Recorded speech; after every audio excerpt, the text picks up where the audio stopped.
My name is Flynn. I am the U.S. CEO for GymPass. GymPass is a corporate fitness provider. We help employees find an activity they love by giving them a affordable membership to a network of gyms and fitness studios. There's about 36,000 studios all across the world, 14 countries. Yeah, I would say our greatest challenge at this point is focus. It's making sure everybody understands the priorities. I think, anytime you're in a fast-growing startup, everybody's chief cook and bottle washer. You do what you got to do to get the job done. And there's a point in time where, I think you can do MacGyver, bubblegum, and baling wire kind of stuff, and everybody's out there to make the mission happen. But, it's very easy to get distracted as you're trying to build your business. And you have to, especially in our business, you have to reach a tipping point with customers. So I came in about 4 months ago working with the team, and I spent a lot of time with, okay, what are our priorities? And then you have to over-communicate those priorities so everybody understands that this is what we do. And oh, by the way, you have permission to say no to these things that we don't do, right? And this is how we're going to measure it. In our case, we've defined what we call the Northstar metric, which is the number of enrolled users. So it's our purpose as a business. So everything we do, whether we're working with our corporate clients, we're working with the gym partners, or we're working with the end users themselves, is, hey, let's get them active. Let's get them into trying something, but whatever it is they like to do. And if it isn't driving that, then that's not part of our priorities. I don't know if it's so much about evolving actually as it is being consistent. Right? If you really want to drive home a message across an organization, in my experience, it takes 7 times to make a habit. So anytime you introduce something to an organization, you kind of tell them, they kind of absorb it, then you got to stick with it, they get a couple of cycles under their belt, then they know what to expect. Then they start to get ahead of you and they start executing on it. If you change at any point in that, it's like a bullwhip, and it changes the whole organization.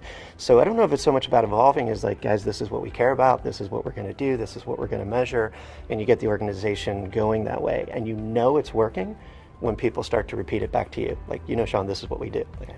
So for GymPass, our key to our business is getting people active who are not already active. And ultimately, it's a subscriber model. So it's a monthly recurring revenue model. Anybody who's in and around the fitness industry, I don't care where you came in on this, it's always, you're concerned about churn. You're always concerned about getting people active, right? Everybody's got a New Year's resolution, they come in January, or they're still working out in March, April, or May. For us, this needs to be long-term relationships, both with our B2B customers and our B2C customers, so they really get the benefit of physical activity. It's the only way that this works. And so I think there's a whole aspect of getting engaged, building communities, building a context so that people will stay active in whatever it is that they do, right? And we believe that pleasure beats pressure. That's the best way for people to be active. So we're trying to create a community that's really joyful and inclusive and sharing and non-judgmental as people get started down this journey on their fitness. So I think that's going to be important for us to continue to sustain this growth. So prior to joining GymPass, I spent 15 years at IBM. And at one point in my career, I had an opportunity to work with one of the most exceptional business leaders that I've ever worked with, maybe in any context. He was running an $8 billion business at the time. We had just short of about 50,000 people, and he just absolutely magnetic. And he had come in and attained that rank in IBM after 10 years, which is fairly extraordinary.